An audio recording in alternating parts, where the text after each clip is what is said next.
Bienvenue, merci de votre confiance et on vous annoncera les résultats du foot pour les passionnés au fur et à mesure, mais en tout cas on est ravis que vous soyez ici pour des sujets certainement plus importants. Sans plus attendre, je vais démarrer par une petite vidéo qui dure moins d'1 minute. Et bien sûr, on se retrouve juste après. Une écrasante majorité de nos compatriotes qui vieillissent, ils veulent d'abord vieillir à la maison. À domicile. À domicile. Et ça, moi, je ne veux pas l'oublier, donc il faut qu'on continue les efforts. Qu'est-ce qu'il faut faire pour ça ? Il faut les aider à financer le changement de leur logement. Et donc, dans mon programme, il y a ce que j'ai appelé ma prime Adapt, par équivalence avec ma prime Rénov', qu'on a mis en place dans ce quinquennat, après avoir d'abord tâtonné, ça ne marchait pas au début, puis ça a réussi à décoller en 2021. On a rénové 650 000 logements en 2021 pour lutter contre le réchauffement climatique. Je veux qu'on puisse faire pareil et qu'on puisse se donner comme objectif de permettre à 500 000 environ personnes âgées de rénover leur logement pour s'adapter au grand âge. Et parfois, c'est des tout petites choses. Hein. C'est adapter la salle de bain, c'est d'avoir des rampes. Pour leur permettre de rester à la maison. Pour pouvoir rester à la maison. Et c'est très important pour mieux vivre. C'est très important pour ensuite pas décrocher. Parce que pour beaucoup de nos aînés, ils veulent garder la dignité. Ils veulent pas forcément qu'on les aide. Ils veulent choisir leur vie. Simplement, il faut pouvoir aménager la maison. Donc ça... Alors, voilà cette petite allocution pour donner les incitations de notre président de la République qui, effectivement, maintenant, de manière ministérielle, a annoncé MaPrimeAdapt. Donc, je vais démarrer en même temps que je parle, mais je pense y arriver. Se présenter deux chefs d'entreprise que je remercie d'avance d'être présents ici, qui maîtrisent parfaitement les sujets de la silver economy et bien sûr parfaitement ceux de l'adaptation du logement. On va démarrer par Jean-Philippe Arnoux, que je vais laisser te présenter. Donc bonjour ou bonsoir à toutes et tous. Donc Jean-Philippe Arnoux, moi je suis directeur de Silver Economy Accessibilité chez Saint-Gobain, donc grand industriel qu'on connaît intuitivement, notamment sur la fabrication de matériaux, mais également très proche des entreprises du bâtiment à travers des réseaux de distribution qui sont consacrés à 80% à la fourniture de matériaux, donc de construction et de rénovation à des entreprises du bâtiment. Et également vice-président de la filière Silver Economy en charge des questions d'habitat, et effectivement, à travers le rapport Broussy, un peu aussi à l'origine de MaPrimeAdapt, pour effectivement rendre un peu plus concret la notion de virage domiciliaire, avec, je dirais, des signes d'amour de la part du gouvernement pour aider effectivement les Français qui souhaitent à 80% rester chez eux, à entamer les démarches nécessaires et avec un mode préventif.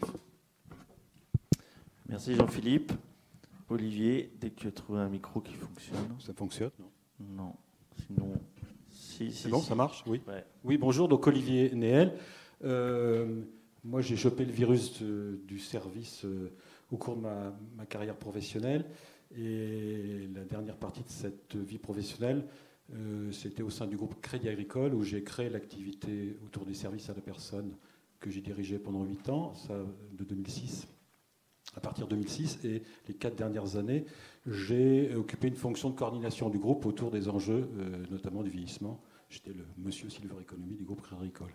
Et puis, comme je voulais avoir une retraite active, je suis monté dans l'aventure Domus Prévention aux côtés de Didier Château en 2017.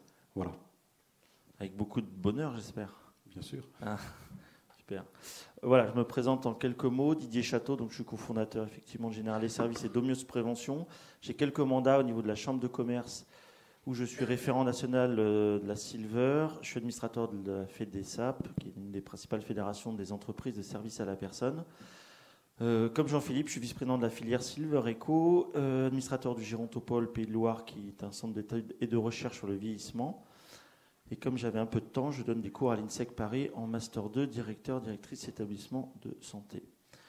Parlons tout de suite du sujet MaPrimeAdapt. Donc, les contours sont partiellement connus. Ce qu'on peut vous dire et qui est important à cette étape-là, c'est que c'est certainement la mesure la plus importante sur l'autonomie qui a été prise depuis des années, puisqu'on parle de milliards d'euros. Le chiffre qui circule, c'est 3 milliards d'euros sur la fin du quinquennat. Donc c'est une future aide qui verra le jour, qui est en faveur de l'adaptation du logement, on va le voir dans le détail. L'objectif, c'est de faciliter et réaliser des travaux d'autonomie permettant aux Français qu'ils souhaitent de rester dans leur domicile le plus longtemps possible et surtout en sécurité. La date de mise en place est janvier 2024, autant dire c'est demain, puisque comme tout modèle économique, il faut préparer cette arrivée. Et je ne sais pas quel est votre profil dans la salle, si vous êtes des futurs entrepreneurs, si vous êtes déjà acteurs du médico-social, mais cette prime va modifier vraiment le panorama des financements de l'autonomie. L'objectif, c'est une simplification de l'accès aux finances. Et donc, la manière dont a été pensée la prime, c'est un peu calqué sur MaPrimeRénov', qui, comme l'a dit le président de la République, a eu du mal à démarrer un peu au départ, mais aujourd'hui, c'est un vrai succès. Et donc, l'objectif, c'est de centraliser, d'harmoniser 3 aides aujourd'hui qui sont existantes en national. La première, c'est l'ANA qui la pilotait, l'Agence nationale de l'habitat, qui est l'aide qui s'appelle Habiter Facile. L'autre, c'est piloté par la CNAV, donc la Caisse nationale d'assurance vieillesse, qui finançait une partie du maintien à domicile et des projets habitat. Et la dernière, c'est le crédit d'impôt autonomie, qui est souvent très méconnu des Français, qui est la capacité, même pour quelqu'un de non imposable, de retrouver 25% de la dépense liée à l'aménagement de logement et qui était peu sollicité. Donc c'est cette fusion des 3 aides plus un abondement qui va être donné, puisqu'on entend parler d'une accélération de x3 sur le nombre de logements traités. Jean-Philippe reviendra un peu plus sur les éléments qu'on connaît aujourd'hui, notamment sur le pilote opérationnel de cette prime. Aujourd'hui, donc, ce que je voudrais vous préciser, c'est quelle chaîne de valeur on peut attendre de cette prime par rapport à des acteurs qui sont du service à la personne, en passant par les ergothérapeutes et en finissant par les acteurs du bâtiment. Donc 4 axes majeurs attendus et possibles. Le premier, c'est restaurer une sensible amélioration de l'attractivité des métiers du grand âge, donc, et notamment les conditions de travail des salariés qu'on va revoir dans le détail, qui sont aujourd'hui les premiers sur le front du maintien à domicile et qui est surtout le premier variable d'ajustement des difficultés de vivre à domicile.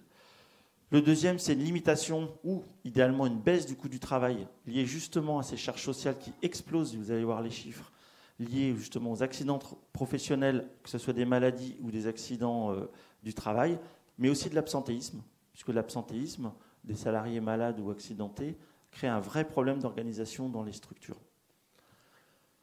Au niveau de Domus Prévention, ça va être bien sûr la réalisation d'activités de repérage des fragilités. Comment un acteur de l'ergothérapie peut accompagner les services à la personne dans le repérage des fragilités au quotidien et surtout accompagner, une fois que le dossier a été vu, c'est comment on accompagne le changement auprès des seniors, comment le senior va accepter le changement de son domicile.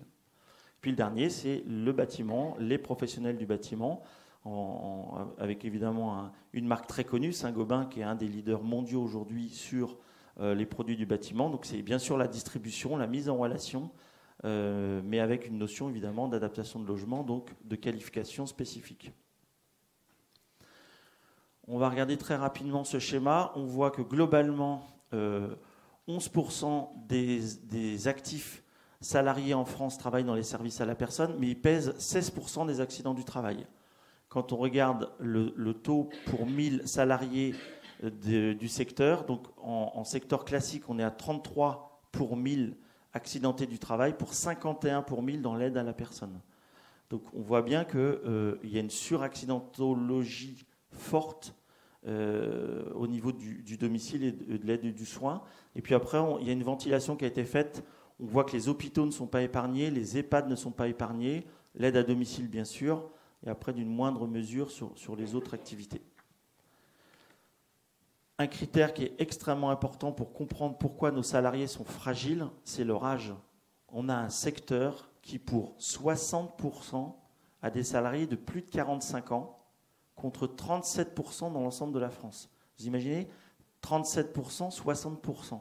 C'est souvent dû à une seconde ou une troisième carrière professionnelle et un choix fait plutôt féminin, on peut le dire, pour essayer de retrouver de manière de proximité un travail qui corresponde à des horaires et à une qualité de vie liée notamment au lien social. Alors on a les critères. Ce qui est très impressionnant, c'est les 45-54. Vous voyez en bleu, service à la personne versus rouge. Et regardez les 55-64 et surtout les plus de 65 ans, c'est spectaculaire. Donc on a un secteur professionnel âgé, et même le plus âgé de tous les secteurs professionnels. Il y a nécessairement une conséquence qui va arriver, c'est que selon la FEPEM, la Fédération des particuliers employeurs, nous annonce que dans les 7 ans, en 2030, 700 000 personnes vont partir à la retraite. 700 000. En plus du nécessaire recrutement pour absorber la nécessité du grand âge. Pardon ?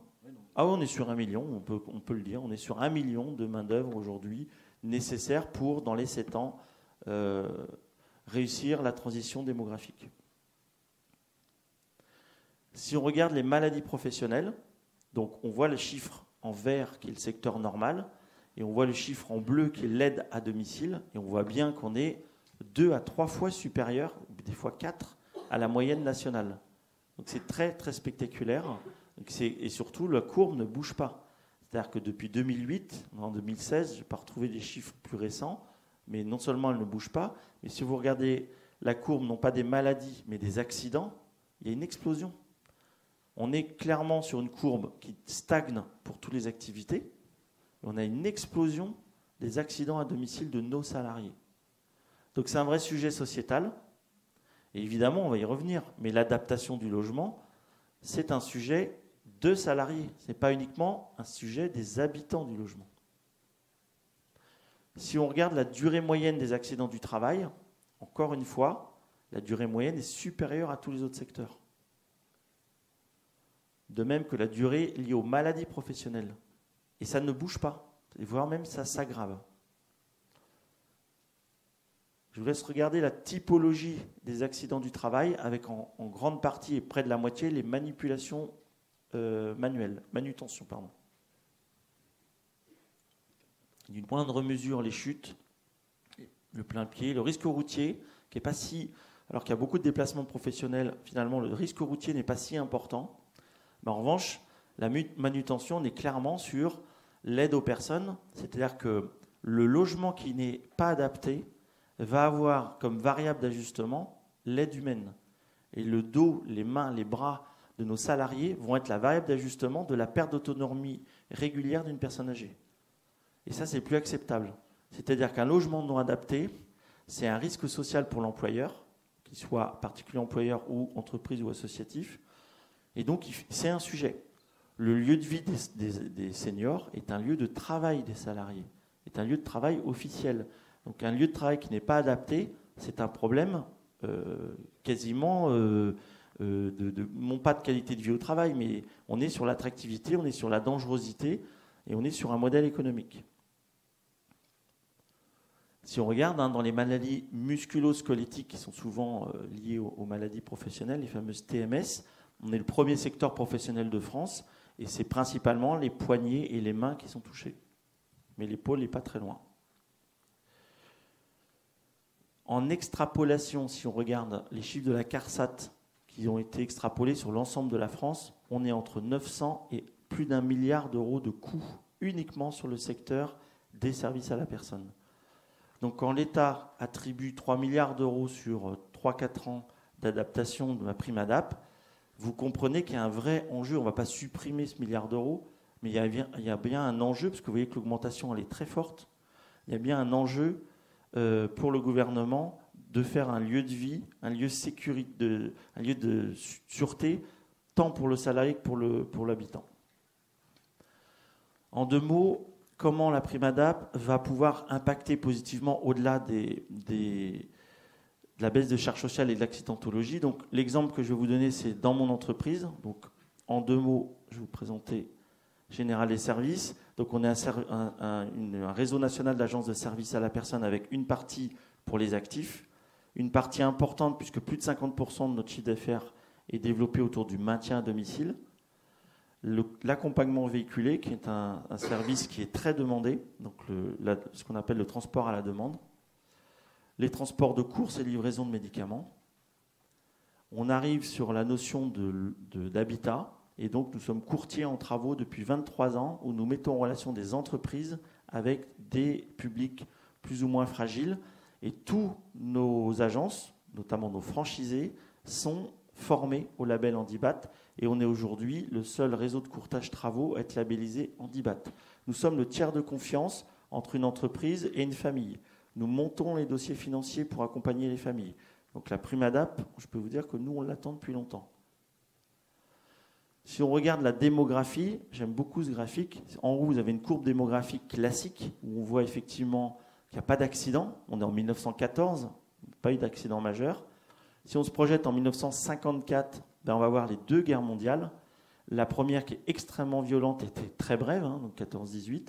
Et puis l'autre qui est en dents de scie, avec le fameux rattrapage des papy-boomers, qui sont spectaculaires, qu'on voit en 2014, donc qui est en gros une accélération par classe d'âge. Chaque année, on a 100 à 150 000 Français de plus par classe d'âge. Ça va durer 30 ans, c'est-à-dire les 30 glorieuses, ce qui a permis à la France de se reconstruire. Et donc, ces 30 ans, c'est 30 ans de Silver Economy. Pendant 30 ans, on va avoir une vague de seniors qui vont arriver sur le marché, qui vont avoir besoin d'accompagnement sur tous les métiers, notamment du domicile. Alors, c'est une révolution socio-démographique. Le phénomène est mondial, il n'est pas que français. Il a déjà démarré, puisque dès 2014, les premières, on appelle maladies dégénératives, notamment liées à l'âge de gens de plus de 70 ans, ont débuté. Et on peut parler de marché, puisqu'on parle de Silver Economy. C'est malheureusement ou heureusement un marché qui est captif, non délocalisable, pour lequel le chiffre d'affaires est prévisible de manière certaine. Si on regarde très vite les chiffres, on va passer d'un quart à un tiers de la population de plus de 60 ans. Et ce qui est remarquable, c'est les grands aînés, les plus de 85 ans, notamment les centenaires, qui vont exploser. Le nombre, pas les centenaires. La stratégie Générale des Services, c'est de coupler des métiers de service à la personne qu'on appelle Borloo, qui sont classiques, que vous connaissez sûrement, avec des solutions plus techno, plus complexes à proposer, à mettre en œuvre, toujours au domicile d'une personne âgée, mais avec une vision 360 degrés. Rapidement, on est sur de la sécurité, des téléassistances, des visios, des détecteurs de chute ou des détecteurs de présence avec de l'éclairage.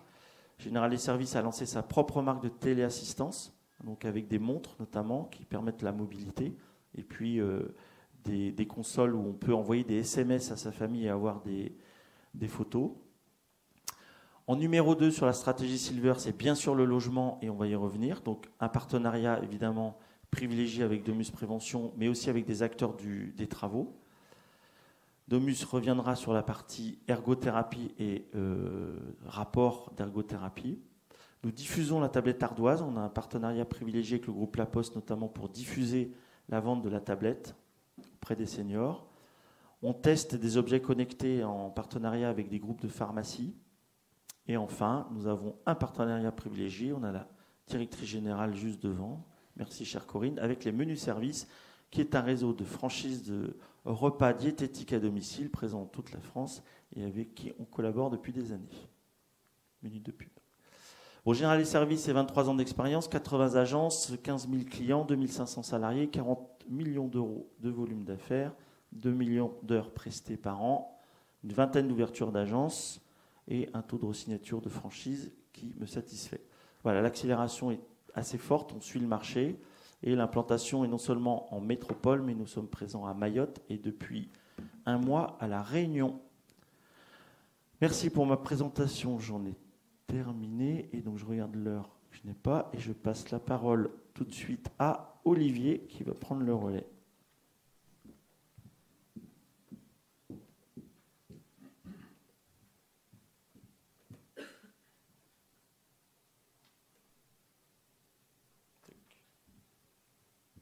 Merci Didier. Rebonjour à tous. Quelle maîtrise du timing. On avait un petit challenge avec Didier qui l'a gagné. Donc je me propose de faire un focus rapide sur Domus Prévention.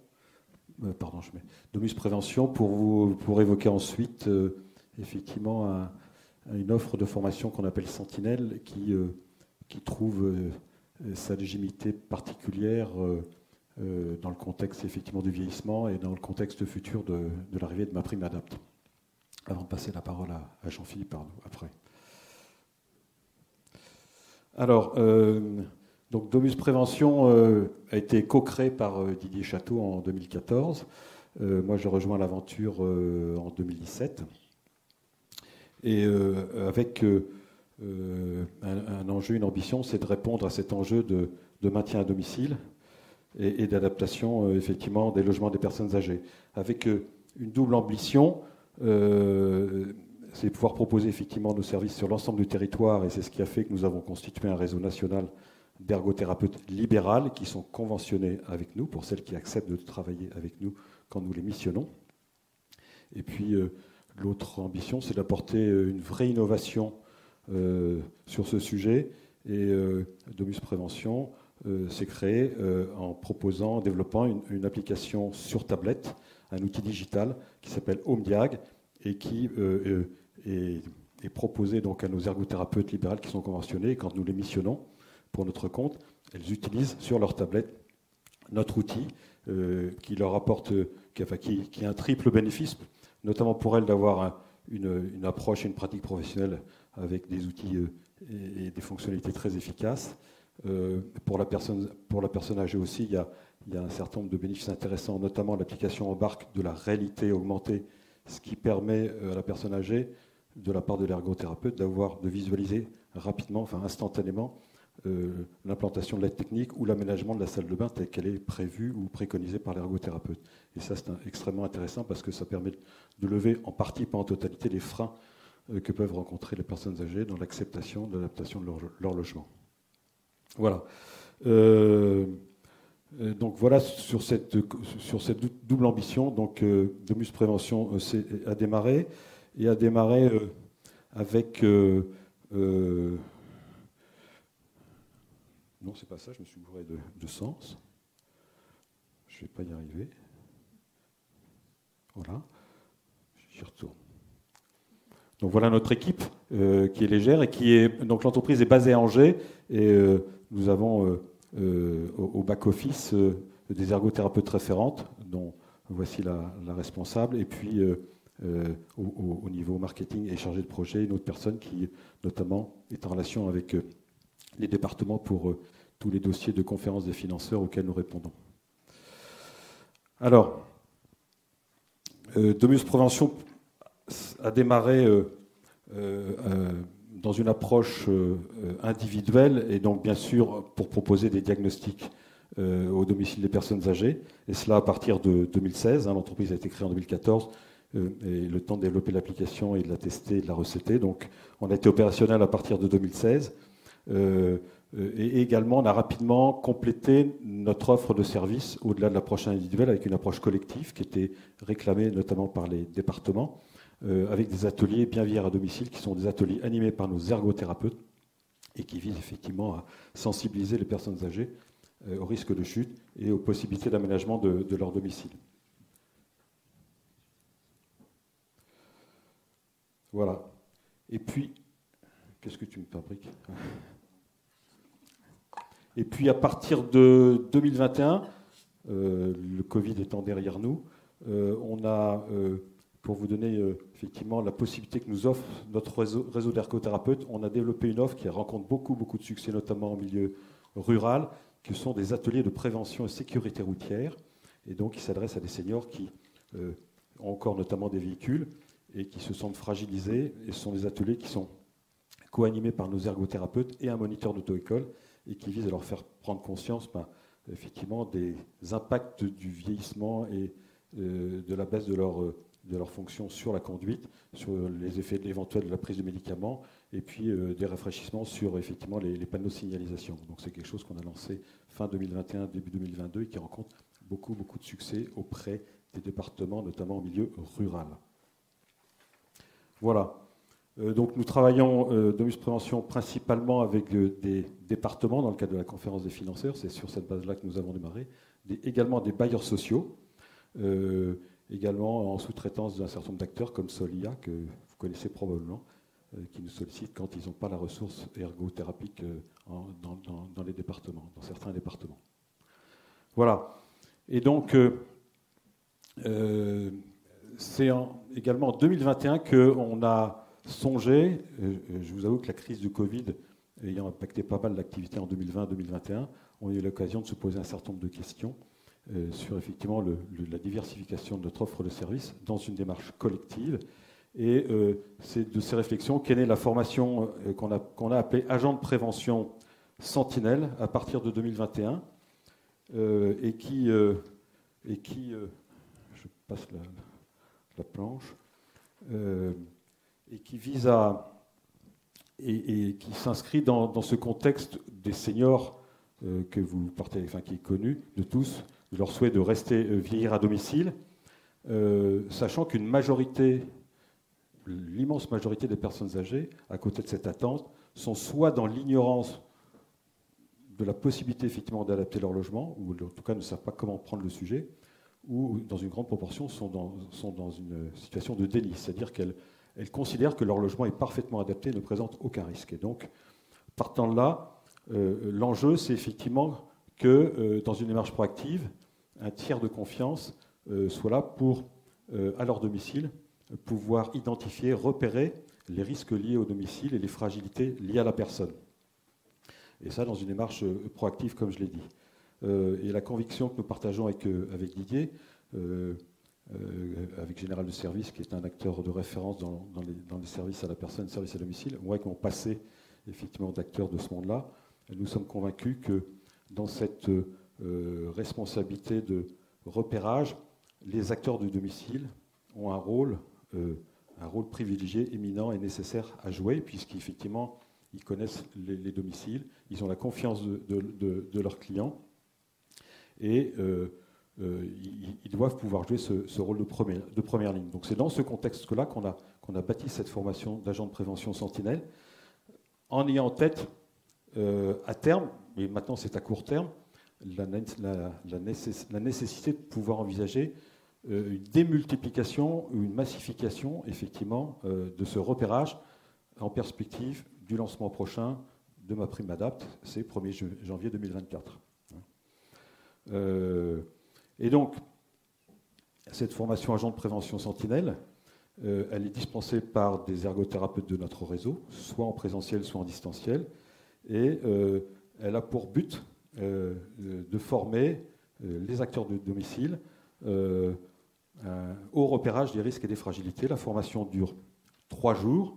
Le premier jour, elle vise à donner des notions générales du vieillissement et des risques liés au domicile. Le deuxième jour, elle vise à former ces futurs agents de prévention sentinelle à l'utilisation de notre outil HomeDiag, mais pas dans sa version la plus élaborée qui n'est utilisée que par des ergothérapeutes, puisqu'on a la possibilité, nous, entre guillemets, de dégrader, enfin en tout cas de restreindre l'utilisation de notre application.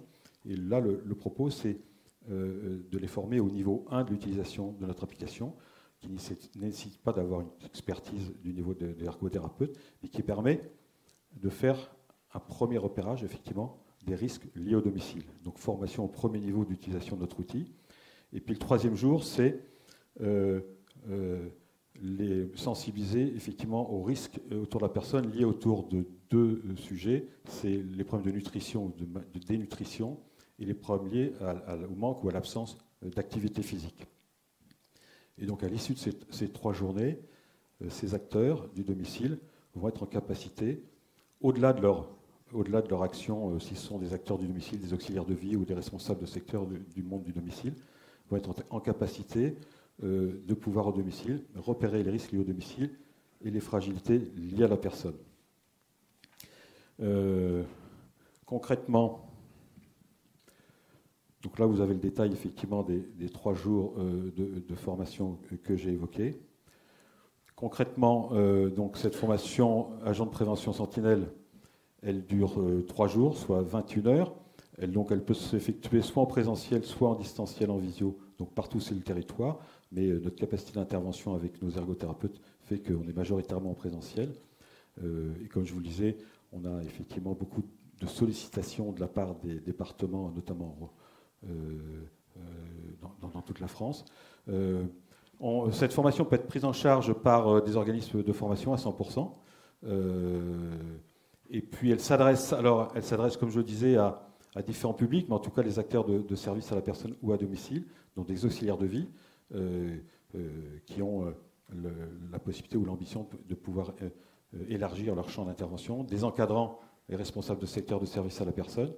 Et puis, nous sommes en train aussi de toucher, de solliciter, de former des nouveaux acteurs dans ce champ-là, qui sont ce qu'on appelle en mauvais français les care managers. Hein. Donc on a effectivement un partenariat aujourd'hui avec 2 ou 3 acteurs effectivement de ce monde du care management, qui sont des acteurs qui, avec notre formation et nos outils, arrivent bien armés pour effectivement appréhender globalement une situation et ensuite déclencher les plans d'action adéquats. Voilà. Et donc à l'issue de la formation, la personne formée dispose d'une licence illimitée d'utilisation de notre application HomeDiag dans son premier niveau, et donc peut faire autant de repérage de risques liés au domicile qu'il est nécessaire. Donc voilà, la licence est illimitée, elle est comprise effectivement dans le coût de la formation. Et donc cette formation est donc assurée par nos ergothérapeutes diplômés d'État et qui sont conventionnés avec Domus Prévention. Je ne vais pas rentrer dans les détails parce que ça serait un peu compliqué, mais là vous avez une visu effectivement de ce qu'apporte notre application. Je le disais qu'il apporte beaucoup de fonctionnalités, notamment là on le voit incorporer effectivement des photos, et également illustrer les recommandations avec la possibilité de télécharger des images qui sont embarquées dans l'application.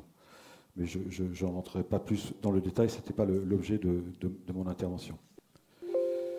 Voilà, merci pour votre attention. Donc, en quelques mots, comment se positionne Domus Prévention et comment, depuis 2017, d'une approche individuelle puis collective, nous en sommes arrivés pour, notamment en prévision de l'arrivée de MaPrimeAdapt, comment on se propose de donner la possibilité aux acteurs du domicile d'aller au-delà effectivement de leur intervention classique et de se positionner en préventeur, en repérage et en première ligne autour des risques du domicile et des fragilités des personnes âgées à leur domicile. Je vous remercie. Alors moi je vais prendre le relais, je n'ai pas forcément de présentation. Bon déjà merci Didier et Olivier de l'invitation et aussi du symbole, hein, puisqu'en fait on est 3 acteurs de secteurs très différents, mais ça sera un petit peu tout l'enjeu du dispositif MaPrimeAdapt. La genèse, alors je vais vous faire un petit point quand même d'où on en est vraiment sur MaPrimeAdapt, contribuant lourdement avec les acteurs de la filière aux discussions actuelles. Ce qui est arbitré, ce qui est en cours pour aboutir à un dispositif qu'on espère le plus fluide et avec le succès escompté par la présidence de la République, mais surtout pour nos usagers. Alors, la genèse de MaPrimeAdapt, en fait, c'est issu d'un premier rapport qu'on avait écrit en 2017, toujours dans le cadre de la filière, où pour la première fois, effectivement, on avait fait ce lien entre l'adaptation du logement et puis les services à domicile. Pourquoi ? Parce que depuis ça fait 15 ans que je suis dans ce secteur-là, on empile des chiffres et puis rien ne se passait. Juste pour, des chiffres qui circulent beaucoup, mais que vous devez connaître, décès de personnes âgées à domicile, 12 000 par an. Pour vous donner un ordre d'idée, les accidents de la route, c'est 2400, je crois, au dernier comptage. Ensuite, c'est des coûts également hein, pour la sécurité sociale. Bon, d'abord un coût humain hein, pour la personne et les familles. Évalué alors entre 1 et 2 milliards d'euros. 1, si on est optimiste, c'est plutôt 2 milliards d'euros de coûts directs de la chute, plus 1 milliard de coûts de rechute, plus donc effectivement le milliard que nous a montré Didier, et j'en passe et des meilleurs. Je discutais avec l'association des SDIS de France. On n'a pas à l'idée qu'un tiers des sorties des pompiers sont dédiés au relevage de personnes âgées. Et ça coûte 300 millions d'euros par an. Donc en fait, c'est des coûts qui sont dilués entre plusieurs secteurs, qui ne se parlaient pas forcément. Et tout l'enjeu de MaPrimeAdapt, je dirais, c'est de faire en sorte qu'on avance de façon coordonnée, toujours au service des usagers. Et pour faire un parallèle avec d'autres grandes politiques, notamment celle qu'on vit, je dirais, de façon un peu raide en ce moment, qui est la transition énergétique. Donc c'est comment on fait pour économiser déjà de l'énergie pour nos portefeuilles, pour les émissions carbone, et pour finalement changer de mode de vie à terme. La transition énergétique, alors là, Saint-Gobain, évidemment, on est en première ligne, hein, puisqu'on est leader mondial de fabricants d'isolants, de distribution de matériaux visant à l'efficacité énergétique. Pour vous donner un ordre d'idée, c'est le budget de l'État pour MaPrimeRénov', c'est 2,7 milliards d'euros pour l'année prochaine. Pour l'adaptation des logements, ce qu'on n'a pas dit Didier tout à l'heure, c'est que quand on prend les 3 aides mentionnées, l'ANA, le crédit d'impôt et les aides de la CNAV, on en arrivait royalement à 164 millions d'euros. 3 chiffres après la virgule. Et puis, justement, c'était une façon de dire, finalement, il y a des services pour compenser. On est une société du curatif aujourd'hui. Il y a la Sécu pour compenser la maladie. Il y a des âmes vaillantes pour aller aider les gens à prendre, je dirais, simplement se laver, le plus basique, je dirais, des besoins humains. Et puis, on envoie des gens au charbon parce que, voilà, c'est une population taillable et corvéable à merci. Je suis volontairement rentre dedans parce que c'est un petit peu ça qu'on voit nous sur le terrain. C'est des gens épuisés, et je ne vais pas parler en ton nom, mais à un moment donné, on s'est dit, voilà, qu'est-ce qu'est effectivement cette notion du domicile des uns, c'est le lieu de travail des autres. Tu n'as pas osé te parler de QVT, moi je parle de QVT, quoi. Qualité de vie au travail. C'est la première responsabilité des employeurs. Maintenant, ils n'ont pas la main directe, évidemment, sur le domicile des usagers. Mais à un moment donné, ils doivent pouvoir être aidés par des politiques publiques qui iront beaucoup plus pour une prévention globale pour tout le monde, pour les personnels et pour, je dirais, les usagers et les familles, puisqu'on parle d'aidants professionnels aujourd'hui, mais tout le monde a vécu une fois dans sa vie, dans sa famille, l'aidant naturel, familial, qui s'épuise et qui part 1 ou 2 ans après l'autre parce qu'il s'est épuisé à aider quelqu'un, tout pareil, à porter qui le mari ou la femme dans la baignoire pour lui donner une toilette, et qui a compensé finalement ce domicile auquel on ne fait plus attention parce qu'on passe notre vie finalement quelque part à compenser. Comme je dis souvent, on apprend l'autonomie à nos enfants en bas âge. Après, on en profite de l'autonomie. On se fait plaisir. Alors, on aime bien les maisons un peu tarbiscotées, les jardins avec des dénivelés, les traits architecturaux et ainsi de suite. Puis, il y a un âge où il faut la réapprendre. Et c'est justement à ce stade-là où on a le plus du mal à réapprendre et à admettre effectivement que cette autonomie, on commence à la perdre. D'abord avec peut-être le genou qui coince, la hanche, la vue qui baisse. Et que nous, professionnels, on sait que toutes les solutions existent, mais que ce message a du mal à passer. Donc, par rapport au titre de la conférence, MaPrimeAdapt ne sera pas une révolution. En tout cas, pour moi, c'est une saine évolution. Des politiques publiques, l'État ne pourra pas tout. Le premier acteur de la prévention, ça doit être nous. On va commencer par là. Mais il faut qu'on puisse donner les clés, alors à la fois aux usagers eux-mêmes, âgés, aux aidants familiaux, mais aussi aux acteurs de territoire. Ce matin, j'étais avec le réseau francophone Ville-Amie des aînés, donc beaucoup de collectivités territoriales, et notamment de centres communaux d'action sociale, qui sont à peu près tout aussi perdus que tout un chacun dans le maquis des aides, pour effectivement apporter une réponse concrète, je dirais, aux familles, au sens large, et aux professionnels qui gravitent donc, dans l'écosystème de la famille, sur effectivement, déjà comment voir que mon domicile potentiellement est tordu, et puis que faire et où trouver de l'argent. Plus qu'une révolution des aides publiques, ça a été prononcé, mais je ne suis pas sûr que quand le ministre l'a prononcé, il était bien conscient de ce qu'il dit. C'est vraiment une révolution de la prévention qu'on attend. La perte d'autonomie, aujourd'hui, finalement, c'est ni plus ni moins que un accident domestique. Le micro-ondes trop, ou quand à 6 ans, je prends mon bol de chocolat chaud et qu'il me tombe dessus, c'est pareil pour une personne âgée de 85 ans. Et donc, finalement, la notion de prévention doit être finalement une autre vision du confort dans l'habitat, une autre vision de la sécurité dans l'habitat, pour effectivement lutter contre tous ces risques de danger à domicile.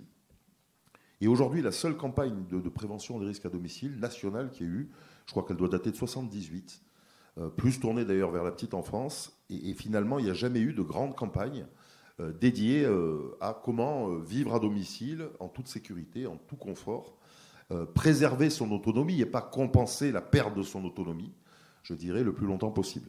Donc ça, s'il y a une chose que je souhaiterais qui évolue dans l'année qui vient, pour le lancement de MaPrimeAdapt, c'est ça. Il y a bien des campagnes nationales. Il y a une campagne de la CNSA qui est exemplaire dans sa globalité, parce que la CNSA a beaucoup de chats à fouetter, qui s'appelle Tous ensemble pour l'autonomie. Le sujet de l'adaptation du logement est noyé au milieu de sujets, j'ai Parkinson, j'ai Alzheimer, je choisis un EHPAD, je demande l'APA. Des sujets, pas sexy quoi, à la base, excusez-moi le terme, mais voilà, qui ne vont pas donner envie de faire quelque chose pour... j'ai choisi de rester à mon domicile, et c'est 80-90% des Français qui le répètent, enquête après enquête. Qu'est-ce que je dois faire et à quel moment je dois le faire ? moi, j'ai fait des propositions également du temps du rapport Libaud, qui est de dire on doit impliquer les entreprises privées. Quand on fait les sessions de préparation à la retraite, bon, grosso modo, qu'est-ce qui nous intéresse? C'est de savoir combien on va toucher à la retraite et à quel âge on va partir. Aujourd'hui, la retraite, c'est quasiment 25, voire un tiers de sa vie. Donc, c'est un projet de vie. Et donc, dans le projet de vie, s'il n'y a pas le logement, s'il n'y a pas mon choix d'habitat, et finalement mon choix d'habitat qui va prendre soin de moi et des gens qui y travailleront demain, on passe, je pense, à côté de quelque chose. Alors, ma prime adapte, aujourd'hui, ce qui est arbitré et qui est dans le dur, donc ça va aider, selon les critères de l'Agence nationale de l'habitat, qui va être l'opérateur centralisateur, au même titre que MaPrimeRénov'. Donc, l'Agence nationale de l'habitat va prendre ce plein rôle de gérer à la fois la transition énergétique et la transition démographique. Seront donc principalement, je dirais, exclusivement accompagnés, donc les foyers modestes et très modestes, qui représentent à peu près entre 60 et 70% de la population quand même des retraités en France. Alors, on va bien tenter d'essayer d'ouvrir, par exemple, une tranche de revenus supplémentaires, notamment pour toutes les classes moyennes qui, pour 10 € par rapport aux revenus, n'ont droit à rien. Mais aujourd'hui, c'est ce qui est écrit dans le marbre. Bon, après, on verra d'ici 2024. Il y a un effet de seuil. Bon, voilà. Donc, dire à une personne qu'elle a droit à rien parce qu'elle est à 10 ou 15 € par rapport à la tranche de revenus, c'est un peu compliqué, mais voilà. Ensuite, alors par contre, les aides seront beaucoup plus massives qu'aujourd'hui. Aujourd'hui, Didier parlait le crédit d'impôt, par exemple, déjà très peu connu, qui est de 25% sur les produits et l'installation, donc produits et main-d'œuvre. Là, les aides pour les populations modestes seront de 50% de la valeur des travaux, et pour les très modestes, 70% de la valeur des travaux. Donc on commence à parler quand même d'aides conséquentes de la part des pouvoirs publics, et contrairement à d'autres dispositifs, cumulables avec les aides des collectivités territoriales, puisqu'aujourd'hui, régions, départements, voire communes, abondent sur, je dirais, des aides, tout simplement pour, je dirais, réduire le reste à charge. Donc, on va dire globalisation d'une aide nationale. Ensuite, on reste sur un dispositif départemental cumulable. Sur les solutions éligibles, alors c'est sûr que l'adaptation du logement, très souvent, on pense, on l'a vu avec Action Logement notamment, remplacement de baignoire par une douche. Bon, c'est pas que ça. Évidemment que ça peut être la pièce alors la plus génératrice d'accidents du travail pour l'aide à domicile, parce que essayer de doucher une personne, alors quand c'est un gamin de 4 ans, il n'y a pas de problème pour le porter. Quand c'est une personne âgée, toute malingre soit-elle, et qu'on le fait 10 fois par jour, c'est un autre sujet. Mais alors, comme je dis, avant d'adapter son logement, on peut aider son quotidien. Et c'est là où tous les enjeux de la prévention, d'un regard que va apporter la formation Sentinelle, ça peut être simplement la petite veilleuse qui va permettre de faire du repérage la nuit pour se repérer, des systèmes, on l'a vu dans la présentation d'Olivier, notamment de Legrand, d'éclairage automatique. Les gens ne savent pas que si on automatise de l'éclairage, c'est pas forcément pour voir. Comme je dis souvent, moi je fais plein d'ateliers avec des seniors pour le compte de mairie ou à travers un réseau de camions là, qu'on anime. C'est plus pour accélérer le processus du réveil qui lui-même va, je dirais, accélérer le processus de l'équilibre. Donc tout un chacun, les yeux fermés, peut aller aux toilettes la nuit. Par contre, quand on est plus âgé, plus fatigué, qu'on a pris des médicaments, être mieux réveillé, donc un peu plus alerte, peut permettre d'éviter une chute nocturne. C'est une chute sur deux quand même. On ne parle pas de rien, et notamment les sorties des pompiers, c'est souvent la nuit que ça se produit. Donc voilà. Donc ce que je veux dire, c'est que derrière adaptation du logement, alors évidemment, les grosses aides vont financer des travaux, et les travaux les plus coûteux sont dans les sanitaires. Après, on va trouver un peu la cuisine, mais ce n'est pas à 85 ans qu'on va changer une cuisine. Au mieux, on va rabaisser des meubles hauts, on va changer le micro-ondes de sa place, mais on ne va pas mettre une cuisine entièrement motorisée à une personne de 80-85 ans, ça n'a pas de sens.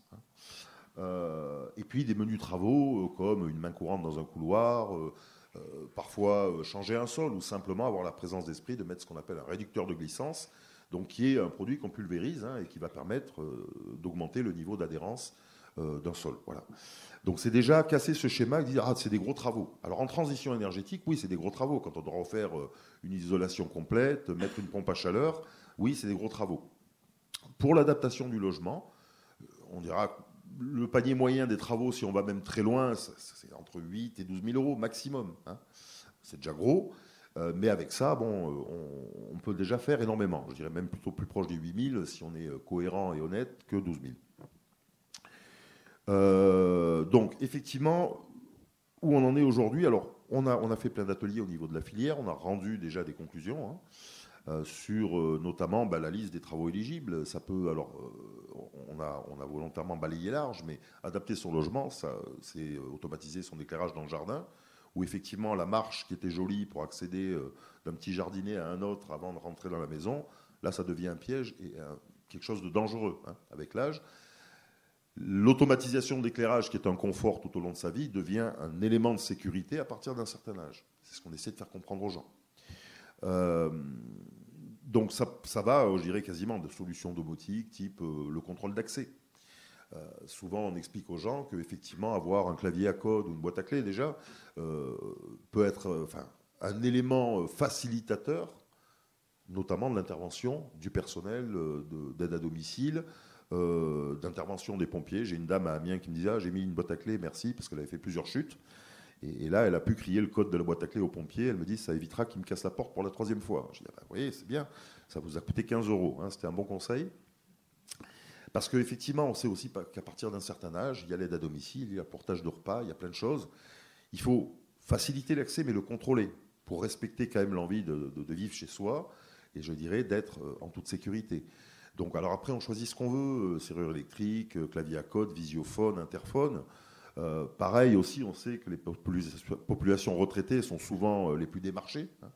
65% des victimes d'abus de faiblesse, je dirais, sont des 65 ans et plus, avec une grosse proportion dans le monde du bâtiment, de démarchage à domicile, téléphonique et ainsi de suite.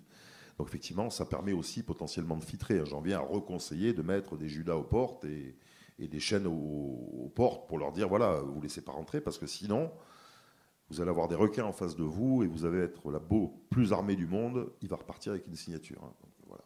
Donc ça aussi, c'est un sujet connexe. Donc la liste est très large. Évidemment, les travaux les plus à normaliser demain seront, je dirais, la partie sanitaire. On ne fait pas une douche n'importe comment. On ne l'implante pas n'importe comment. Parce qu'effectivement, elle doit être accessible pour la personne, mais elle doit être adaptée au fait qu'une personne travaille dedans. Donc pas plus tard que ce week-end, on m'a envoyé un dossier où tout était fait de travers. Alors, il y avait un rapport d'ergo qui était exemplaire. L'entreprise n'a pas forcément respecté ce qu'avait demandé l'ergo. Enfin, quand je dis pas forcément, c'est par charité chrétienne. Et donc, on s'est retrouvé avec une douche limite praticable pour la personne, voire impraticable pour une aide à domicile. Donc, c'était voilà, tout à refaire avec de l'argent public, mais personne n'a rien vu venir, alors qu'on avait un bon rapport d'ergo. Donc, finalement, on s'aperçoit qu'on a du pain sur la planche, tous ensemble, et beaucoup plus d'acteurs que ce qu'il y a sur l'estrade, pour effectivement faire de cette année 2023 une année de transition où on va commencer cette révolution de la prévention pour en parler, et pas seulement sous le pan financier. Alors oui, effectivement, a priori, en première année, ça sera 500 millions d'euros, 750, en fait, ça va suivre la courbe qu'a montré Didier là, de croissance du vieillissement de la population, donc ce papy-boom qui arrive, pour atteindre quelques milliards, effectivement, sur les quelques années à venir, et pour massifier cette adaptation des logements. Saint-Gobain, on intervient où à ce niveau-là? Alors Saint-Gobain, je vous ai parlé, donc nous, on est les leaders de fabrication de matériaux, notamment d'isolation, de cloisonnement, des barres comme Placo, Isover et ainsi de suite. Donc on intervient sur tout ce qui est bâtiment tertiaire. J'aime bien dire, l'histoire de Saint-Gobain a commencé en 1665 avec un logement. En particulier, c'était Versailles, pour Louis XIV. C'est perdu dans le temps pour se recentrer, il y a à peu près 30 ans, uniquement sur les conforts dans l'habitat. Évidemment, la transition énergétique, mais tout ce qui peut être confort d'éclairage naturel, acoustique. Donc on a toutes les solutions possibles et inimaginables. On a 3200 chercheurs dans le monde, dont le métier, finalement, c'est de trouver des matériaux de demain, principalement pour l'habitat, beaucoup pour l'automobile. On parle peu de mobilité, mais bon, voilà, le pare-brise intelligent qui va aider les gens à conduire le plus longtemps possible existe déjà. Donc il est un peu cher, mais peut-être demain, il équipera beaucoup de voitures, on voit des voitures autonomes. Et puis l'habitat individuel. Il y a 30 ans, en fait, Saint-Gobain a racheté les réseaux de distribution professionnels que vous connaissez au moins de nom, Point P, CDO. Et aujourd'hui, sur 750 000 entreprises du bâtiment en France, il y en a à peu près 500 000 qui fréquentent tous les jours nos 4 000 points de vente pour venir chercher des matériaux et faire des chantiers chez les gens, que ce soit de rénovation énergétique. Et le sujet de l'adaptation des logements, ils l'ont abordé sous le prisme du handicap. Pourquoi ? Parce que le monde du bâtiment a ce défaut de n'agir que quand il y a une norme. Donc pour le handicap, il y a eu la loi de 2005 pour, je dirais aujourd'hui, adapter notamment les cafés, hôtels, restaurants, enfin tous les bâtiments publics, effectivement, pour rendre ces bâtiments publics plus inclusifs. Trop rien sur l'habitat. Très récemment, issu de la loi Elan, la loi Zéro Ressaut, qui demande aujourd'hui dans la construction neuve que 20% des logements accessibles par ascenseur soient adaptés au handicap. Mais ce faisant, on fait une erreur grave. Il y a 600 000 personnes. Quand on parle de handicap, je ne parle pas des handicaps sensoriels, on parle vraiment dans le bâtiment d'adaptation à la circulation d'un fauteuil roulant. Hein. Il y a 600 000 personnes en fauteuil roulant en France aujourd'hui, donc bien moins de 1% de la population française, alors qu'on attend... Ouais, on attend 6 millions de 75 ans et plus, incessamment sous peu. Ce que je veux dire par là, c'est qu'aujourd'hui, tout autant on est capable de dire telle salle de bain est adaptée au handicap, parce que le fauteuil va devoir faire une giration et ainsi de suite, tout autant une salle de bain adaptée pour une personne handicapée ne l'est pas pour une personne âgée qui a besoin de points d'appui naturels.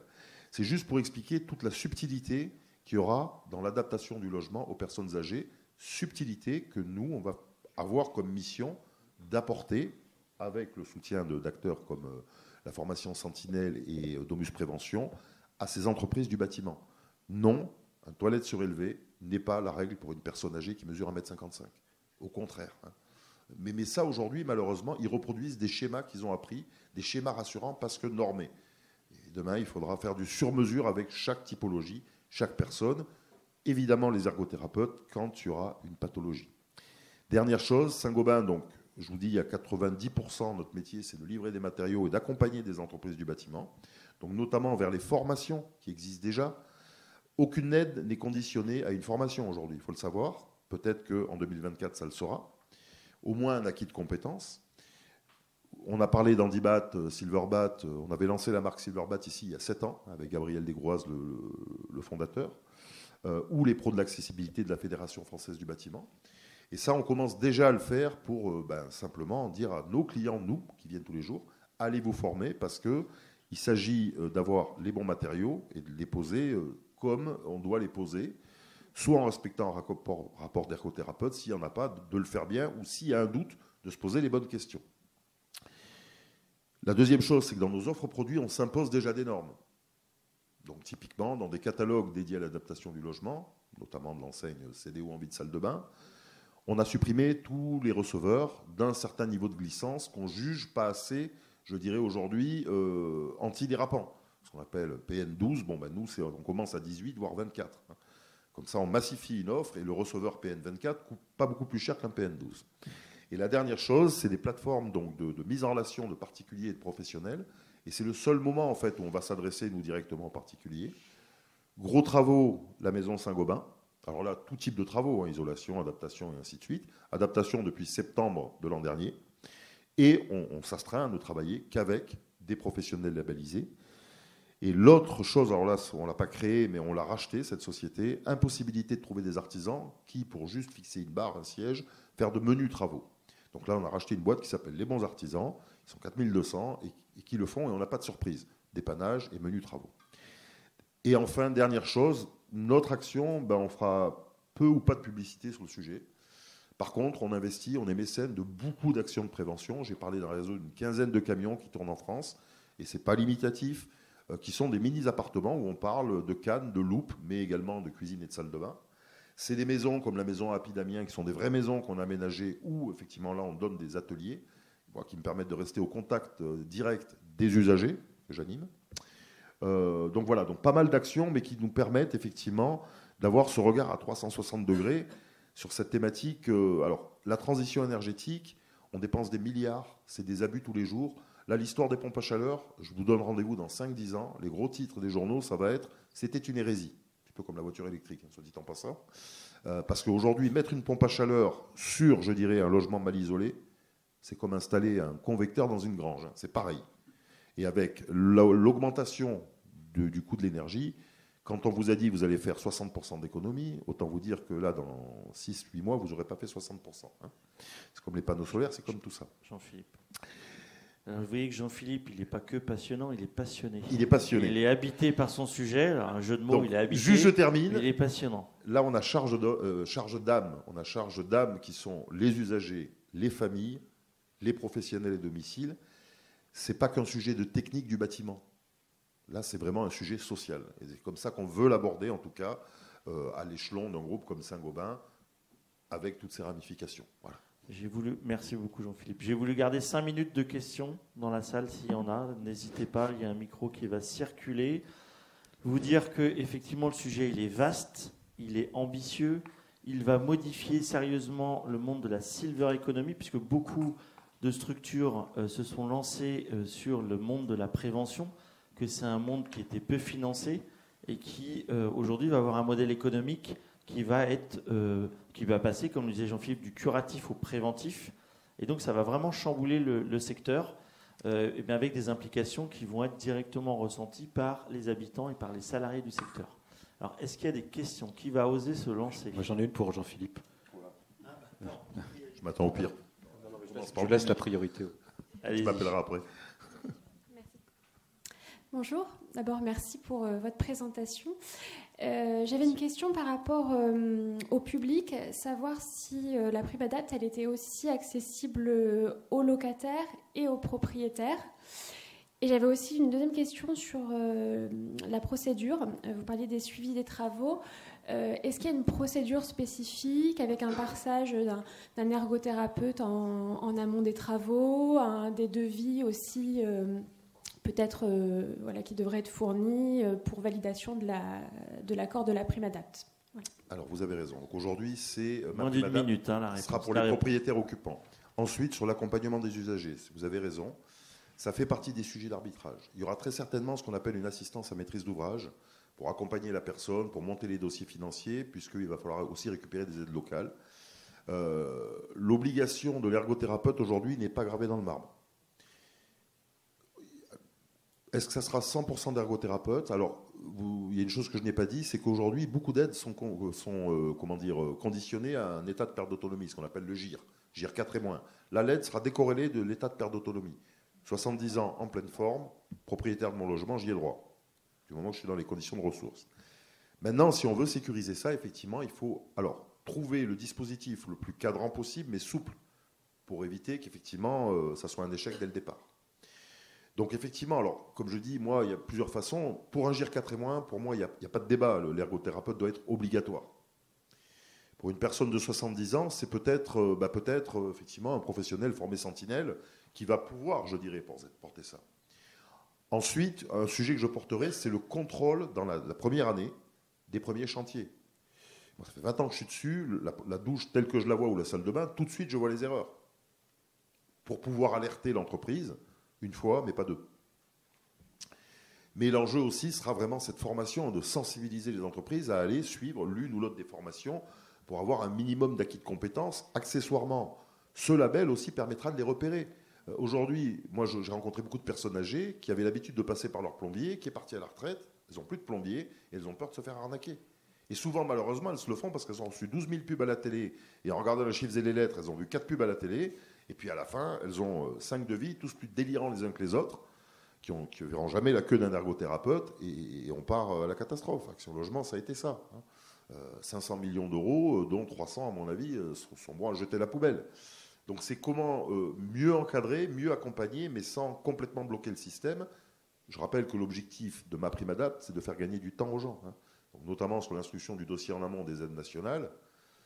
Donc ça, par contre, c'est vraiment des sujets. Alors à partir de lundi, c'est pas vieux, donc on a fait ce groupe de travail. Il y a donc 4 collèges qui ont été définis pour la consultation ultime. L'idée étant d'avoir le processus que vous demandez avant l'été, pour ensuite tester sur le terrain l'acceptation de ça. On prend une dernière question. Ah, tout devant. Bon, après, on se retrouve dans le couloir, hein, s'il y a d'autres questions, il n'y a pas de souci, on reste à dispo. Bonjour et merci pour votre intervention, enfin vos interventions, que j'ai trouvées très intéressantes. Merci. Et de par mon métier qui est designer et chercheuse en milieu gériatrique, ça soulève pour moi plusieurs questions sur l'acceptabilité pour les personnes âgées de transformer le domicile. Et je me demande en fait, est-ce que cette prime adapt finalement va être utilisée par les personnes âgées quand on considère qu'une personne âgée, souvent le problème qu'elle a, c'est d'accepter de transformer le domicile et d'avoir tout l'esthétique du milieu hospitalier qui s'invite chez soi. Et comment du coup, ma question, c'est plutôt, pensez-vous que justement ce changement de symbolique, ce changement du chez soi au milieu hospitalier, enfin l'inclusion du milieu hospitalier dans le domicile, pourrait être un frein à l'utilisation de cette prime adapt. Et est-ce que cette prime adapt, en fait, c'est juste une aide, donc elle n'est pas obligatoire? Donc est-ce que ça peut être un frein? Pas obligatoire. Ensuite, premier élément de réponse, c'est l'erreur qu'ont fait l'industrie depuis toujours, la distribution. Donc effectivement, on ne s'est pas embêté. Hein. On a pris les aides du milieu hospitalier pour essayer de les coller chez les gens. Ils n'en veulent pas. Donc aujourd'hui, tout l'enjeu, c'est de rendre le sujet séduisant. Donc on travaille avec les designers. Aujourd'hui, une douche adaptée, je dirais, elle peut être juste belle, quoi. Hein, avec des sièges qui ont évolué, ou pas de sièges d'ailleurs. Hein. Une aide à domicile, souvent, est plus à l'aise avec un tabouret, donc on ne va pas être des forcenés du siège. Comme je dis souvent, je prends juste un exemple. Hein. Les gens, quand on leur montre une barre comme ça, c'est pour les handicapés. Quand on leur montre une barre de maintien comme ça, c'est un porte-serviette. Je dis sauf que c'est un porte-serviette qui tient bien au mur et qui sera votre point d'appui demain. Donc c'est juste une façon de présenter la chose. Donc arrêtez avec les mamies, les chignons, le petit chat et puis le déambulateur, mais de montrer juste une autre vision du confort pour tout le monde. Je compléterai. Le premier frein de l'adaptation du logement, c'est le financier. On peut pas. Le deuxième, c'est celui dont vous parlez, c'est psychologique, c'est d'acceptation du changement. La personne âgée, elle a une stratégie du contournement, c'est-à-dire c'est elle qui va s'adapter à son logement et qui va s'accrocher à telle ou telle poignée de porte pour pouvoir traverser la pièce. Et donc, comment j'accepte de changer un habitat qui me plaît, qui me correspond et qui correspond à mes valeurs, c'est le travail des ergothérapeutes notamment, et c'est le travail des industriels de rendre beau des solutions techniquement sûres. Donc c'est pour ça que c'est très intéressant d'avoir deux visions. Un, médico-social, c'est comment psychologiquement j'accompagne le changement, j'écoute et je formule des propositions, comment la réalité augmentée permet de commencer à montrer que finalement une salle de bain adaptée, c'est pas que moche, ça peut être plus large, plus grand, plus vitré, plus sympa, et comment après les industriels vont rendre belles les choses parce que c'est leur intérêt de vendre. Et dernier point, toute chose étant égale par ailleurs, on sait tous ici que plus on avance en âge et plus l'acceptation du changement et de l'adaptation va être complexe. Donc la démarche de prévention, à un âge un peu plus jeune, elle sera potentiellement plus aisée à accepter. Bien, on doit rendre la salle. Je vous remercie beaucoup de votre attention. Et le match de foot, quel résultat? Combien? Non, on ne l'a pas. On l'a pas. Je vois qu'il n'y a pas des passionnés, c'est bien. C'est que vous avez écouté la conférence. Merci. Merci.